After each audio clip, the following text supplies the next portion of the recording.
प्रभु यीशु मसीह, आपको धन्यवाद करते हैं। हम सब लोगों को प्रभु आपको उपस्थिति में लेकर आते, सुबह सुबह हमको उठाते, वो भी सही समय। प्रभु हम अलार्म हम नहीं लगाते हैं, पर फिर भी प्रभु सही समय में हमको उठाने वाला परमेश्वर आप, हमको नींद देने वाला आप है, हमको उठाने वाला भी आप। प्रभु आप महान है। आपका प्रभु वचन जीवित है। एक एक वचन के अंदर में हमारा जीवन दिखाई देता है। प्रभु आज हम वचनों को देखने के पहले हम अपने आप को प्रभु नम्र, दीन और शून्य करते हुए, प्रभु हमारा हृदयों के ऊपर में, दीवारों के ऊपर में, हृदय का दीवारों के ऊपर में आप ही आपका वचनों को लिखने के लिए, उस वचन का प्रकाशन पवित्र आत्मा आप ही बोलने के लिए आपका अधीन में मेरी आत्मा को, प्राण को, शरीर को लेकर आ रहा हूं। मनुष्य का शब्द व्यर्थ है प्रभु, मेरा शब्द व्यर्थ है। आपका शब्द जो मेरे मुंह से आते हैं वो ही जीवनदायक है, वो ही जीवनदायक है। आप हमसे बात करने के लिए और उपवास के द्वारा स्वर्ग हमारा जीवन में काम करने के लिए प्रार्थना, सरादर महिमा प्रभु आपको देते हैं, यीशु का नाम से मांगते हैं, आमीन, हालेलुया। सो बाइबल बोल रहा था कि उपवास एक आत्मिक एक डिसिप्लिन है। डिसिप्लिन बोलते तो वो एक तो हमारा जीवन का बाग हो जाना है। जैसे हम सुबह में उठते हैं, हम नहाते हैं, हम ऑफिस में जाते हैं, फिर शाम को आते हैं, तो एक दिन का एक जीवन का शैली है। तो उपवास हमारा जीवन में बाग हो जाए। वो तो कभी तो एक दिन लेना, कभी तो 2-3 दिन लेना की तरह नहीं है। तो हमारा बातचीत प्रभु के साथ में हर दिन होते हैं। प्रभु का उद्देश्य में हमको हर दिन जलना है, तो प्रभु का आवाज हमको हर दिन सुनना है, हम प्रभु का दर्शन हर दिन देखना है।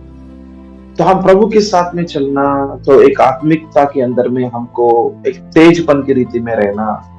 तो उसके लिए तो ऐसा कुछ लोग ऐसा करते हैं, जैसे यीशु मसीह का जीवन के अंदर में देखते हैं, तो एक उपवास का जीवन का शैली, और ये होते हैं एक उद्देश्य आपको मालूम होते थे, जो बुलाहट आपके ऊपर में है आपको मालूम होते थे, तो परमेश्वर क्या करना चाहते हैं आपको मालूम होते थे, और परमेश्वर का उद्देश्य क्या होना है और क्या नहीं हो रहा था। एक उदाहरण के रीति में, तो क्या होना है, तो आपसे परमेश्वर बात किया, पर उसको रुकावट आ रहा था, तो शैतान बोलो या कुछ दुनिया बोलो या कुछ लोग बोलो, तो मतलब क्या कुछ रुकावट आपको दिखाई दे रहा था। तो आपको और स्वर्ग काम करना है और परमेश्वर काम करना है, आपका समर्पण और चाहिए परमेश्वर को, या परमेश्वर और प्रकाशन देना चाहते हैं। उसके लिए प्रभु ये रुकावटों को निकालना, मुझको और प्रकाशन देना, प्रभु आपके साथ में फिर से प्रभु मुझको और खड़ा होना है, प्रभु ये काम होने के लिए। तो मतलब एक उद्देश्य पूर्वक उपवास है, और जहां पर उद्देश्य रहते हैं वहां पर उपवास भी बहुत एक पूरा हृदय से, पूरा दिल से, पूरा जी जान से या पूरा शक्ति से, तो एक उद्देश्य पूर्वक उपवास। तो आज हम दूसरा जो क्लास के अंदर में है उपवास के बारे, सही उपवास के बारे में हम दूसरा क्लास में है। तो उद्देश्य, उपवास में उद्देश्य, तो इसके बारे में हम सीखने के लिए जा रहा था। मैं कल आपको ये बोला हूं कि ऐसा कुछ एशिया का 58 अध्याय अच्छे से मनन करना है करके बोला हूं, तो कल हम उसके बारे में बात करेंगे। तो एशिया का 58 अध्याय का पहला पद से लेके 14 पद तक हम सही उपवास के बारे में, और उसके अंदर में उपवास में जो वायदा है, आशीर्वाद है, या कुछ ऐसा प्रभु का वायदा है, वो वायदाओं को प्रभु कैसे पूरा करते हैं और क्या क्या वायदा प्रभु पूरा करना चाहते हैं। तो इस उपवास के अंदर में, वो भी सही उपवास के अंदर में, तो हम कल भी हम देखने के लिए जा रहे हैं। पर आज हम ये सीखने के लिए जा रहे हैं कि उपवास में उद्देश्य, आप उपवास किसके लिए कर रहे हैं। तो पहला विषय है, तो उपवास आप किसके लिए कर रहा था। क्या उपवास आप आपके लिए करते हैं, या आप किसी और के लिए, आपका पति के लिए हो सकते हैं, पत्नी के लिए हो सकते हैं, बच्चों के लिए हो सकते हैं। क्या पति आपका बातों को या फिर प्रभु का बातों को नहीं सुनते हैं, क्या आपका बच्चे आप दोनों का बातों को नहीं सुनते हैं, या कुछ तो समस्या है जो आपका जीवन में, परिवार में बहुत आपको परेशान कर रहा है। तो इसके अंदर में जरूर प्रभु का हाथ आना, तो या बहुत सालों का बीमारी हो सकते हैं, तो वो बीमारी कितना बार प्रार्थना करते तो भी वो नहीं जा रहा था। तो क्या करेंगे, उपवास में आ जाएंगे, उपवास में आएंगे। कठिन जो जो परिस्थिति है या कठिन जो जो समस्या है उसको छोड़ना है हमको, हमारे लिए या इस समस्या के लिए, या ये जो पति के लिए या जो पत्नी के लिए, या एक समाज के लिए भी, एक समाज के लिए भी हम उपवास करते हैं। वो समाज कौन है? हमारा विश्वासी लोगों का समाज हो सकते हैं, या आपका कॉलोनी के अंदर में जो समाज है, जो अन्य जाति समाज है। प्रभु यहाँ पर इस कॉलोनी में जो कलीसिया चालू किया था प्रभु आपने, प्रभु हमारा द्वारा चालू किया, पर ये पूरा कलीसिया प्रभु, ये पूरा समाज प्रभु, कलीसिया का चारों ओर में ये पूरा समाज, ये 5 किलोमीटर का रेडियस के अंदर में प्रभु कितना प्रभु जी ये समाज प्रभु, इसके अंदर में प्रभु आपका काम होने के लिए हम निर्दिष्ट रीति में एक उद्देश्य पूर्वक हम क्या करते हैं, हम उस समाज के लिए हम प्रार्थना करते हैं। तो आपका व्यक्तिगत जीवन हो सकते हैं, या आपका पारिवारिक जीवन हो सकते हैं, या आपका समाज के अंदर में लोगों के लिए हो सकते हैं, या आपका कलीसिया के लिए हो सकते हैं। प्रभु कलीसिया के ऊपर में आपका उद्देश्य, आपका दर्शन है, पर उस दर्शन में और मुझको समझ में आना, और उस दर्शन के अंदर में हम सब लोगों को आगे में लेकर जाना, तो उसको आप कलीसिया के लिए भी आप प्रार्थना कर सकते हैं। तो आप किसके लिए प्रार्थना कर रहा था उसको, तो उतना क्लैरिटी, उतना स्पष्टता आपके पास में रखना बहुत जरूरत है। ठीक है। और दूसरा विषय है क्यों प्रार्थना कर रहा था। यहाँ पर आते हैं उद्देश्य, क्यों प्रार्थना कर रहा था, क्यों उपवास लेना चाहता। बाइबल को देखेंगे तो सब मेरा क्लासेस के अंदर में, या मैं जब भी आता हूँ आपके पास में, तो मैं देखना चाहता हूँ कि एक बाइबल को और एक पुस्तक को, एक पेन को, ये तीनों आपके पास में रखना बहुत जरूरी है। पूरा रीति में वचन के द्वारा ही बात करते हैं, तो वचनों को दिखाते हैं, उसका प्रकाशन देते हैं। तो बहुत अच्छा होगा कि आप वचनों को लिखे, और उसका जो रेफरेंस है, बाइबल का रेफरेंस है, उसको आप लिखे। उसके बाद में जरूर आप ये जो रेफरेंस को लेकर मनन करें, फिर एक और बार जो जिस बाइबल के अंदर में उसको खोले, उस वचन को खोले, क्या बोला है, क्या बोला डॉक्टर साहब ने, क्या बोला है, तो प्रभु का दास ने क्या बोला, इसका पीछे में क्या प्रकाशन दिया था। तो उसके बारे में एक लाइन या 2 लाइन इंपॉर्टेंट विषय, जो मुख्य प्रकाशन, तो मैंने अभी मैं चालू किया हूँ, हम किसके लिए प्रार्थना करते हैं उसके अंदर में मैंने 5-6 विषय बोला हूँ। एक तो व्यक्तिगत रीति में, या कुछ मेरे परिवार के बारे में, या कुछ समाज के बारे में, या कुछ कलीसिया के बारे में। यस, तो कुछ लोग ऐसा, तो अभी तो इलेक्शन होने वाला है, तो हम ऐसे इलेक्शन के बारे में, तो मतलब क्या विषयों के बारे में, या कुछ ऐसा किसके लिए, मतलब ऐसा आपके लिए या आपका परिवार के लिए, तो उसके अंदर में आपको स्पष्टता होना, वो तो पहला विषय। और दूसरा विषय, उपवास के अंदर में क्या उद्देश्य है आपको, तो क्या उद्देश्य, तो हम बाइबल के अंदर में हमको नहीं मालूम, मतलब उद्देश्य क्या क्या रखना है, तो हम बाइबल के अंदर में देखेंगे तो बाइबल में कौन कौन कैसे कैसे क्या क्या उद्देश्यों को लेकर वो प्रार्थना किया था, हम कुछ वचनों को आपके सामने रखते हैं। उस वचनों को यदि हम देखें तो हमको समझ में आते हैं, हाँ देखो ये राजा ने ऐसा किया, तो ये प्रभु का दास ने ऐसा प्रार्थना किया, हाँ देखो ये उद्देश्य को लेकर प्रार्थना किया। तो कैसे उस ऐसा प्रार्थना के अंदर में क्या क्या शब्दों को इस्तेमाल कर रहा था, तो ऐसा कुछ क्या क्या शब्द, और उस शब्द का पीछे में क्या क्या कुछ अर्थ है। ठीक है, हम एक एक प्रार्थना को हम देख रहा था, तो उसके अंदर में क्या शब्द इस्तेमाल किया था, क्या उद्देश्य के लिए प्रार्थना कर रहा था, तो कैसे प्रार्थना कर रहा था, तो हमको सीखना है हमको। यस, तो प्रार्थना को सीखना है, बिना सीखने से हम प्रार्थना नहीं कर सकते। ये कैसे मालूम, हमने मत्ती सुसमाचार का 6 का अध्याय में देखा, या कुछ यीशु मसीह का चेले लोग उनके पास में आकर बोल रहा था, हमको प्रार्थना सिखाओ करके पूछा था। यीशु को ऐसा पूछा, हमको प्रार्थना सिखाओ करके बोला। अब यीशु मसीह ने प्रार्थना कैसे नहीं करना ही सिखाया पहले, उसके बाद में प्रार्थना कैसे करना है सिखाया। आमीन, हालेलुया। तो मतलब एक विषयों को सही में सीखने के लिए हमको कैसे नहीं करना है वो भी हमको मालूम होना है। तो हम उपवास के बारे में हम सीख रहे हैं, तो कैसे उपवास नहीं करना है उसके बारे में भी हम सीख रहे हैं। हम कल बात कर रहा था, उपवास रीति रिवाज के अंदर में नहीं लेकर आना। हम जो कुछ करें हम रीति रिवाज के अनुसार में हम नहीं लेकर आए। हम कैसे करना है, हम सब कुछ पवित्र आत्मा के अनुसार में, पवित्र आत्मा का अधीन में और पवित्र आत्मा का अगुवाई के अंदर में ही हमको आगे चलना है। क्योंकि आत्मा ही जीवन को लेकर आते हैं। तो शरीर निष्प्रयोजन है, तो शरीर के द्वारा या ऐसा मन, हमारा मन का इच्छाओं के अनुसार में, समाज के अनुसार में, रीति रिवाज के अनुसार में हम यदि चले, कुछ भी फायदा नहीं होने वाला है।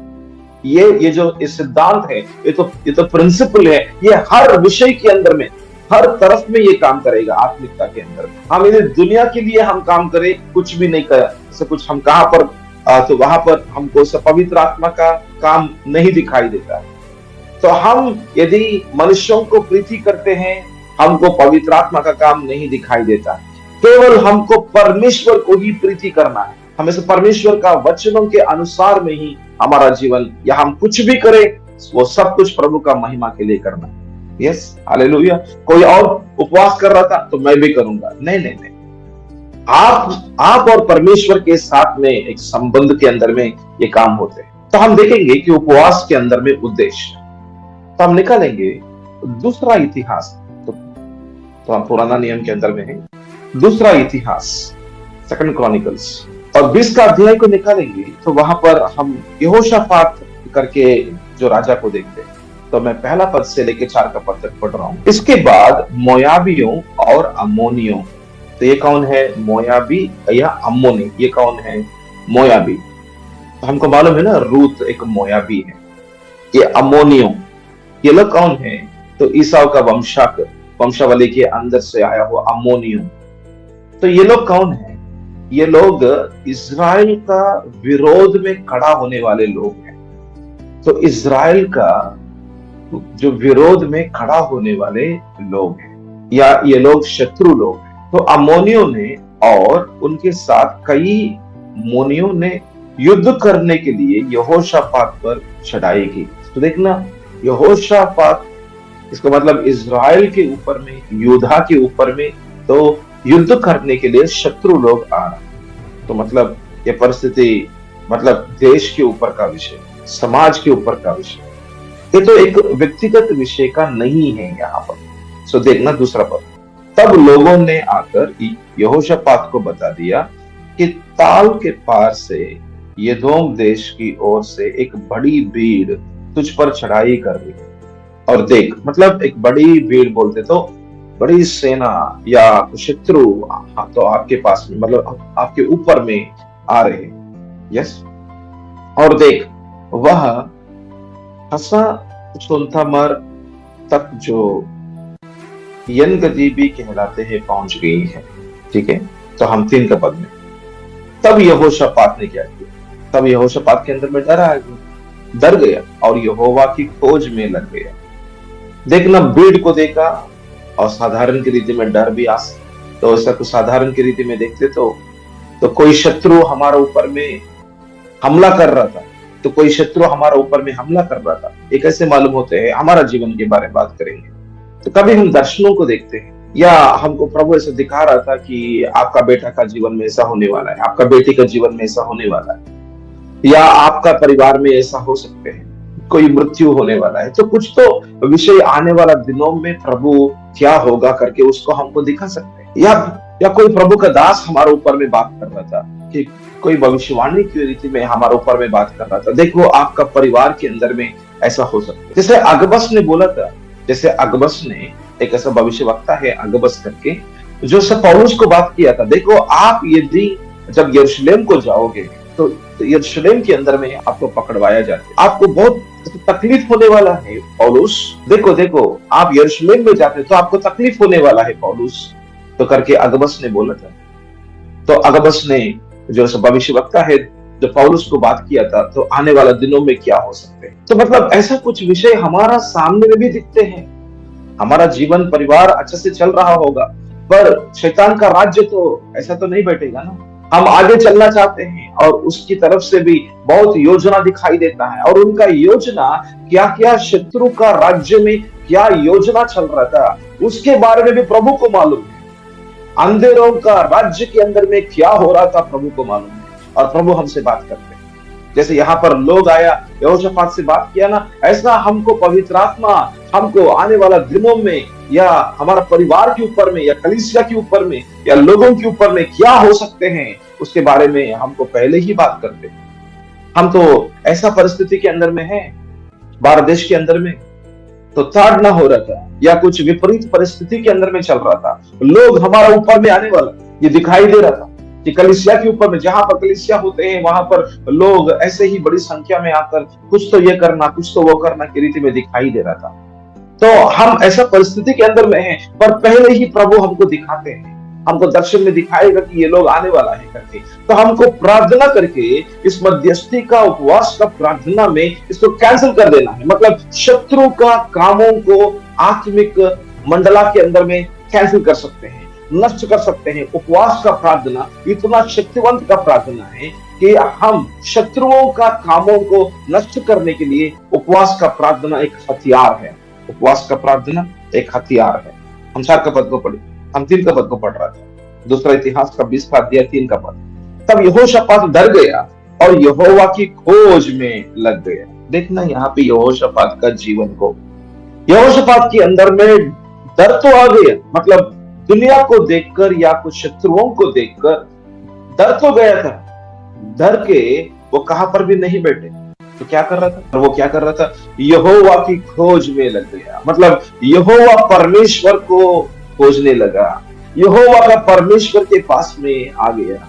प्रभु आप ही प्रभु, हम हमारा सुरक्षित डाल आप है प्रभु करके जो सब प्रभु के पास में आ गया और पूरे यहूदे में उपवास का प्रचार करवाया।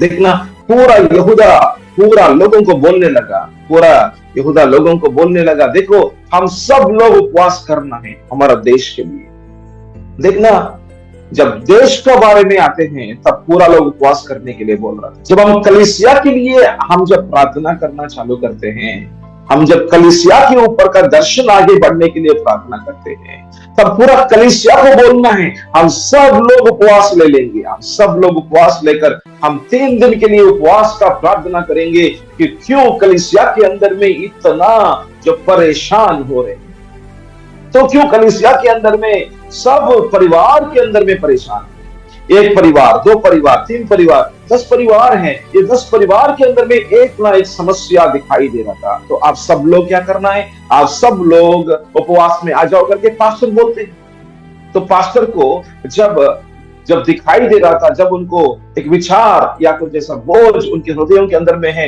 अरे कलीसिया के अंदर में इन सब लोगों के ऊपर में, तो हमारा सब लोगों के ऊपर में शत्रु का काम दिखाई दे रहा था। इन शत्रु का काम को नष्ट करने के लिए हमको क्या करना है? उपवास का प्रार्थना रखते हैं। तो कहां पर कलीसिया के अंदर में प्रार्थना होते, उपवास का प्रार्थना होते, पूरा मिलकर कोई उपवास का प्रार्थना होते हैं, वहां पर देखो मतलब हम पूर्ण मन से प्रभु ये शत्रु को निकालने के लिए हमारा जीवन से, ये शत्रु का काम नष्ट हो जाने के लिए प्रभु हमारा जीवन से, प्रभु हम सब लोग मिलकर प्रभु हम उपवास में आना बहुत जरूरत है। क्या आपका कलीसिया के अंदर उपवास का प्रार्थना कभी रखते हैं? क्या कभी पास्टर बोलते हैं कि यस हमको प्रभु का हमको खोजना है, यस इस परिवार में ये समस्या है, हमारा परिवार में ये समस्या, इस परिवार में ये समस्या, ये परिवार में ये समस्या, ये समस्या के मध्य में हमारा जीवन चल रहा है, हमको प्रभु का उपस्थिति में आने का जरूरत है, शत्रु को निकालने का जरूरत है। शत्रु वो तो चोरी करने के लिए, घात करने के लिए, नष्ट करने के लिए आ चुका है। इसलिए आपका परिवारों के अंदर में ये समस्या से बहुत पीड़ित हो रहा था, आपको नष्ट हो रहा था। इसलिए क्या करेंगे? हम ये समस्या को निकालने के लिए हमको क्या करेंगे? उपवास करेंगे, पूरा कलीसिया मिलकर उपवास करेंगे शत्रु को निकालने के लिए। क्या आपका कलीसिया के अंदर में प्रार्थना होती है? क्या आपका कलीसिया के अंदर में उपवास का प्रार्थना पूरा सब लोग मिलकर 3 दिन का उपवास करते हैं या 5 दिन को उपवास करते हैं, 7 दिन को उपवास करते हैं, जब तक वो कलीसिया का और लोगों का या कुछ मूल्य परिवारों का उनका समस्या नहीं निकलते हैं, तब तक प्रभु को उपस्थिति में हम नहीं छोड़ेंगे करके पास्टर बोल रहा है। ये कब बोलेगा मालूम? जब पास्टर को उनका लोगों को मतलब दिया हुआ लोगों के बारे में बोझ लगते हैं, जब उनका दिया हुआ लोगों के बारे में उनको बोझ लगते हैं, उनको दर्द लगते हैं, उनको एक दर्शन है लोगों का जीवन में परमेश्वर का वचन दिखाई देना और शत्रु उनको नष्ट नहीं करना है, शत्रु का काम उनके ऊपर में विजय नहीं होना है। तो उसके लिए हमको प्रभु का जरूरत है, प्रभु का हाथ का जरूरत है। हम अकेले हम कुछ नहीं काम कर सकते हैं। तो प्रभु इस कलीसिया का सिर प्रभु है, सिर काम करना है, अधिकारिता प्रभु देना है, शत्रु को हराना है। तो अगुआ के ऊपर में आधार है। यहाँ पर देखो, राजा यहोशापात जब राज्य के ऊपर में, यूदा का राज्य के ऊपर में जब शत्रु आ रहा था, तो उनको मालूम हो गया शत्रु का काम चालू है करके, शत्रु का काम चालू है। यस, हमको क्या करना है? प्रभु को खोजना है। हालेलुया। देखना, यहां पर एक विषय को सीखना है। शत्रु आ रहा है तो राजा शत्रु के पीछे में, शत्रु का जैसे विरोध में नहीं गया था, या शत्रु के ऊपर में नहीं गया था, पर ऐसा प्रभु के पास में गया था। ये विषय एक अच्छा प्रकाशन। जब हमारा जीवन के ऊपर में शैतान का काम दिखाई दे रहा था, तो एक बीमारी हो सकते हैं या ऐसा हो, या कुछ भी विषय या शत्रु की ओर से दिखाई दे रहा था, हमको क्या करना है? इस शत्रु के ऊपर में नहीं जाना। हम शत्रु को डांटना या शैतान को डांटना, ये करना वो करना नहीं। हमको पहले परमेश्वर का अधीनता में जाना। ये वेरी इंपॉर्टेंट। हमको सब परमेश्वर का अधीन में, यहां पर देखो शत्रु आ रहा था और यहोशापात क्या कर रहा था? यहोवा को खोज में लगा। हालेलुया। और केवल वो अकेले नहीं प्रार्थना कर रहा था, अकेले में वो तो ऐसा प्रभु को खोजने के विषय नहीं है, सब राज्य का, पूरा राज्य का लोगों को बोल रहा था, आप सब लोग भी उपवास करेंगे, हम सब लोग मिलकर प्रार्थना करेंगे। हाँ, ये देखो, मतलब एक, तो ये भी सुनना है, तो मतलब एक व्यक्ति का प्रार्थना उनके लिए, उनका परिवार के लिए आशीर्वाद हो सकते हैं, पर जब राज्य के ऊपर में आशीर्वाद पाना, तब बहुत लोगों को इकट्ठा करने का जरूरत है। हाँ देखो, तो यदि आप आपका शहर को आप प्रेम करोगे, यदि बोल रहा हूं, मतलब इससे ज्यादा लोग प्रेम नहीं करते हैं शहर को, और शहर का लोग हमारा लोग नहीं है ना करके सोचते, पर प्रभु प्रेम करते हैं बहुत कुछ। तो कलीसिया को स्थापना करते हैं केवल वहां का समाज के लिए नहीं, पर पूरा शहर के लिए है। इसलिए देखो, बाइबल के अंदर में एफेसस वो एक शहर है, उस शहर के लिए प्रभु खड़ा किया था कलीसिया। फिलिप्पाई वो एक ऐसा शहर है, इसलिए फिलिपियों का पत्री को देखते हैं। फिलिप्पाई एक शहर है, थेसलोनिका, तो थेसलोनिका एक शहर है, वो एक अच्छा शहर है। और कोरिन्थ एक शहर है, कलोसी एक शहर है, लवोदिसिया एक शहर। तो एक एक शहर के अंदर में प्रभु ने कलीसिया चालू किया था, तो क्योंकि वो पूरा शहर को बदलाव करना चाहते, क्योंकि वो शहर को बदलाव करना चाहते। तो यदि आप ये पूरा शहर को, आपका जो सिटी को, आपका शहर को जो बदलाव होना है, ये तो प्रभु का योजना है। और शत्रु ये जो शहर को नष्ट कर रहा था, जैसे यहाँ पर यूदा को देख रहा था, यूदा के ऊपर में ये पूरा देश के ऊपर में, यूदा के ऊपर में इतना शत्रु आ रहा। तो शहर को संभालना आपका कलीसिया का, मतलब आपका कलीसिया का जिम्मेदारी। जो कलीसिया ने, प्रभु ने खड़ा किया था आपका शहर के अंदर में, उस शहर को देखभाल करने का जिम्मेदारी आपका कलीसिया के ऊपर में, जो प्रभु ने स्थापना किया था उसके ऊपर में, मतलब आपका कलीसिया के ऊपर में एक जिम्मेदारी है। तो क्या करना है हमको क्या करना है? शहर के ऊपर में हमारा प्रेम, शहर को हमको देखभाल करना। प्रभु शहर के अंदर में इतना आतंक कर रहा था। प्रभु कैसे? तो बहुत, प्रभु ये मीटिंग होने वाला, प्रभु ये कोई आ रहा था, वो कोई आ रहा था, प्रभु इतना दुष्ट आत्मा का काम होने वाला है, इतना दुष्ट का काम ये प्रभु जी शहर के अंदर में चल रहा था। प्रभु शहर को देखते देखते कलीसिया रोना है। हालेलुया। शहर को देखते तो कलीसिया के अंदर में दर्द होना है, उस कलीसिया का अगुआ के अंदर में ऐसा, वो जो पास्टर के अंदर में इतना दर्द होना है। वो जो हम यहाँ पर देखते हैं कैसे यहोशापात ये पूरा यहूदी लोगों को देखकर, अरे इतना, ये जो राज्य के ऊपर में शत्रु का काम होने वाला है, हमको तो मुझको प्रभु को खोजना है और सारा लोग भी प्रभु को खोजना है। पूरा कलीसिया प्रार्थना करेगा शहर के लिए, और कलीसिया प्रभु शहर के अंदर में एक उजाला का घर की रीति में रहना है। एक church is a light house for the city. Amen, hallelujah. तो प्रभु का कलीसिया एक शहर के अंदर में एक उजाला का घर की तरह रहेगा। हालेलुया। पूरा शहर अंधेरा हो सकते हैं, पर एक घर है जो प्रभु का, वहां पर उजाला है। हालेलुया। और लोग अंधेरों के अंदर में नष्ट हो जाते हैं, अंधेरों के अंदर में शैतान काम करके लोगों को नष्ट कर देते। चोर आएगा चोरी करने के लिए, घात और नष्ट करने के लिए आते हैं। लोग नष्टता के अंदर में हैं, लोग भाग के आना है कलीसिया के अंदर में। भाग के आना है कलीसिया के अंदर में, दौड़ के आना है कलीसिया के अंदर में, पर कलीसिया के अंदर में रोशनी होना है, कलीसिया के अंदर में प्रभु होना है, कलीसिया के अंदर में प्रभु का काम दिखाई देना है, कलीसिया के अंदर में प्रभु का शक्ति का काम दिखाई देना है। पर उसके लिए अगुआ क्या करते हैं? अगुआ के अंदर में एक दर्शन होना है, अगुआ के अंदर में एक बोझ होना है, अगुआ के अंदर में एक जैसे कुछ मार्गदर्शन होना है। अगुआ पूरा कलीसिया को प्रार्थना में और प्रभु को उपस्थिति में लेकर आना है। और ऐसा कुछ अगुआ क्या करते हैं? अगुआ कलीसिया को बोलना है, हम सब लोग मिलकर आराधना करेंगे, हम सब लोग मिलकर उपवास करेंगे, प्रभु को हम स्तुति करेंगे, प्रभु के पास में हम रखेंगे। शहर को कितना प्रेम प्रभु करते हैं, हमारा हृदयों के अंदर में उतना प्रेम को डाल रहा था प्रभु। शहर को प्रभु आप बचाओ प्रभु करके हम प्रभु के सामने हम रोएंगे, हम तो उपवास में प्रार्थना करेंगे, प्रभु स्वर्गदूतों को हमारा शहरों के ऊपर में भेजना है। आमीन, हालेलुया।